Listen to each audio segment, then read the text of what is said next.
व्यापार स्थिरता प्रभाव के लिए। दीपू नारायणन गायकवाड़ ने तीसरे नंबर से ताबड़तोड़ पारी खेली। ऋतुराज गायकवाड़ ने अपने सीजन ओपनर से पहले अपने ओपनिंग पार्टनर के लिए अपनी टीम की पसंद के बारे में चुप्पी साधे रखी। सीएसके ने हमेशा से शीर्ष क्रम में स्थिरता को प्राथमिकता दी है ताकि एक प्लेटफॉर्म तैयार किया जा सके, और ये 2018 अंबाती रायडू, शेन वॉटसन और 2021 ऋतुराज फाफ डू प्लेसिस में उनकी खिताबी जीत में महत्वपूर्ण भूमिका निभाई। ऋतुराज और डेवोन कॉनवे की जोड़ी ने आईपीएल 2023 में सीएसके के खिताब जीतने के अभियान में महत्वपूर्ण भूमिका निभाई, जिसमें पहले विकेट के लिए 56.60 की औसत से 849 रन बनाए और 9 ओवर की दर से रन बनाए। पिछले सीजन में चोटिल कॉनवे की जगह खेलने वाले रचिन रवींद्र ने शीर्ष क्रम में ऋतुराज के साथ जोड़ी बनाई और थोड़ा बेहतर 9.04 ओवर स्कोर किया, लेकिन औसत केवल 26.71 रहा। सीएसके ने पावरप्ले में 8.72 ओवर की दर से रन बनाए, जो सीजन के औसत से कम है, और फाइनलिस्ट एसआरएच 11.17 और केकेआर 11.07 से काफी पीछे है। दिन की शुरुआत में अभिषेक शर्मा और ट्रेविस हेड ने पिछले सीजन में जहां से छोड़ा था वहीं से फिर से शुरुआत की और पावरप्ले में 94 रन बनाए, और सीएसके सही मायने में शुरुआत में गति में पीछे नहीं रहना चाहता था क्योंकि फील्डिंग प्रतिबंधों का फायदा उठाना था। उपरोक्त बात तब सामने आई जब सीएसके ने रविंद्र को ऋतुराज की जगह राहुल त्रिपाठी के साथ जोड़ा, क्योंकि उनके थिंक टैंक ने त्रिपाठी के शीर्ष क्रम पर किए जा सकने वाले प्रभाव को तौला, जैसा कि ब्रॉडकास्टर के साथ मध्य खेल साक्षात्कार के दौरान कोच माइकल हसी ने प्रमाणित किया था। जबकि वह मौजूदा खेल में शीर्ष 50 ओवर बल्लेबाजों में से एक है, रविंद्र का T20 खेल अभी भी उसी स्तर पर नहीं पहुंच पाया है, क्योंकि वह शुरू में धीमी चेपॉक ट्रैक की गति के अभ्यस्त होने के लिए संघर्ष कर रहा था। लेकिन उनके कप्तान ने एक रन नीचे बल्लेबाजी करते हुए जिम्मेदारी संभाली और लक्ष्य का पीछा करते हुए सीएसके को आगे बढ़ाने के लिए स्वतंत्र रूप से रन बनाए। आईपीएल के पिछले 2 संस्करणों में इम्पैक्ट प्लेयर की स्थापना के बाद से ऋतुराज का पहले 10 गेंदों पर स्ट्राइक रेट 123.66 रहा है। वह शीर्ष 3 में कम से कम 10 बार बल्लेबाजी करने वाले 34 बल्लेबाजों में 24 स्थान पर हैं, जबकि कॉनवे 127.14 के साथ उनसे सिर्फ 2 स्थान आगे हैं।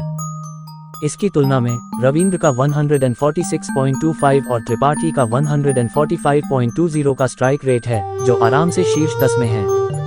आज ऋतुराज अपनी पहली 10 गेंदों पर 22 रन पर थे और पहले 20 रन के बाद 48 रन पर थे उनका सर्वोच्च स्कोर।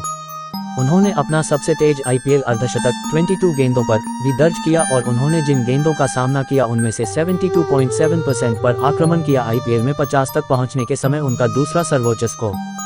ऋतुराज की धमाकेदार बल्लेबाजी ने सुनिश्चित किया कि पावरप्ले में सीएसके ने लक्ष्य का पीछा करने वालों की कमर तोड़ दी और रविंद्र को अपनी पारी को संवारने और लय हासिल करने के लिए कुछ जरूरी समय दिया। इससे उन्हें बाद में पारी में कुछ राहत मिली और स्पिन चौक के बाद रविंद्र ने लक्ष्य का पीछा करते हुए बल्लेबाजी की और टीम को जीत दिलाई। अगर इस सीजन में चेपक की पिच परंपरा के मुताबिक या उसके करीब भी रहती है तो पावरप्ले में शानदार शुरुआत से अंतिम परिणाम में अंतर आ सकता है। क्लिनिकल सीएसके ने एमआई को हराकर शुरुआती बढ़त हासिल की। नूर अहमद अपने 4 विकेटों में से 1 का जश्न मनाते हुए। चेन्नई सुपर किंग्स के शानदार प्रदर्शन ने उन्हें चेपक में अपने कट्टर प्रतिद्वंद्वी मुंबई इंडियंस को हराकर आईपीएल 2025 में शुरुआती बढ़त हासिल करने में मदद की। एक ऐसी सतह पर जिसने स्पिन में मदद की। आखिरकार सीएसके ने गेंद से काम किया, जिसका नेतृत्व उनके नए खिलाड़ी नूर अहमद ने किया, जिसके बाद ऋतुराज गायकवाड़ और रचिन रवींद्र के अर्धशतकों ने 4 विकेट से जीत हासिल की। हार का मतलब है कि एमआई अब लगातार 13 बार आईपीएल सीजन का अपना पहला गेम जीतने में नाकाम रही है। खेल कहां जीता गया? पावरप्ले में दोनों टीमों के लिए बीच के ओवरों में अंतिम परिणाम काफी हद तक एक जैसे रहे। दोनों टीमों को स्पिन के खिलाफ नियमित रूप से बाउंड्री लगाने में संघर्ष करना पड़ा, जिसका मतलब था कि पहले 6 ओवर बिल्कुल निर्णायक थे। अंतिम अंतर सिर्फ 10 रन था, लेकिन उस चरण में मी ने 2 अतिरिक्त विकेट खो दिए जो अंत में निर्णायक साबित हुए। दूसरी ओर सीएसके ने पावरप्ले में केवल 1 विकेट खोया, जिसमें गायकवाड़ ने सुनिश्चित किया कि वह अपनी टीम को शानदार शुरुआत दिलाकर इस चरण का अधिकतम लाभ उठाए। उस शुरुआत का मतलब था कि बीच के ओवरों में लड़खड़ाने के बावजूद सीएसके वापसी करने और डेथ पर खेल खत्म करने में सक्षम थी। मुंबई इंडियंस पावरप्ले नए लड़कों ने छाप छोड़ी। चरण score 52 thirds RR 8.66 falls 6 9 over 1। R Ashwin जरूरी नहीं कि सीएसके के लिए नए खिलाड़ी हों, लेकिन उन्हें उनके लिए खेले हुए 1 दशक हो गया है। पावरप्ले में गेंदबाजी करने के लिए कहे जाने के तुरंत बाद उन्होंने कैरम बॉल से अपनी छाप छोड़ी, जिसे विल जैक्स ने शिवम दुबे के हाथों कैच कर लिया। हालांकि अश्विन की आदर्श वापसी से पहले खलील अहमद थे, जिन्होंने सीएसके द्वारा पहले गेंदबाजी करने का विकल्प चुनने के बाद सुर्खियां बटोरी। उन्होंने रोहित शर्मा को 0 पर आउट किया, जब पूर्व एमआई कप्तान ने मिड विकेट पर सीधा शॉट लगाया।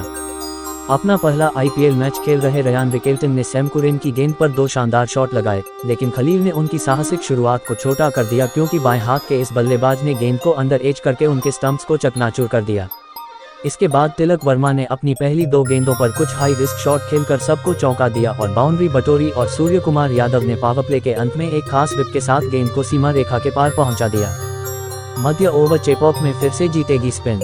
चरण score 58 thirds RR 6.44 for 6.5। CSK के प्री सीजन की कहानी हमेशा चेपॉक की सतह के इर्द गिर्द केंद्रित थी। हाल के दिनों में वांछित पिचें नहीं मिलने के बाद सीएसके को इस बार एक अनुकूल सतह की उम्मीद थी। हालांकि यह वास्तव में उनके गौरवशाली दिनों की वापसी नहीं थी, फिर भी इसमें बल्लेबाजी पक्ष के लिए समस्याएं पैदा करने के लिए पर्याप्त था। भले ही तिलक ने रविंद्र जडेजा को 2 छक्के मारे, लेकिन मध्य चरण में नूर का प्रदर्शन था जिसने आधे रास्ते के बाद खेल को पूरी तरह से सीएसके के पक्ष में बदल दिया। 10 ओवर के बाद मी का स्कोर 82 रन पर 3 विकेट था, लेकिन नूर ने सूर्यकुमार यादव को आउट करके साझेदारी तोड़ी, जिन्हें 43 वर्षीय MS धोनी ने तेजी से स्टंप आउट किया। अफगान स्पिनर ने फिर अपने अगले ओवर में 2 विकेट चटकाए, जिससे मी पटरी से उतर गई क्योंकि रॉबिन मिंज और तिलक गुगली को पढ़ने में नाकाम रहे। 8 ओवर दीपक चाहर ने मी को 155 तक पहुंचाया।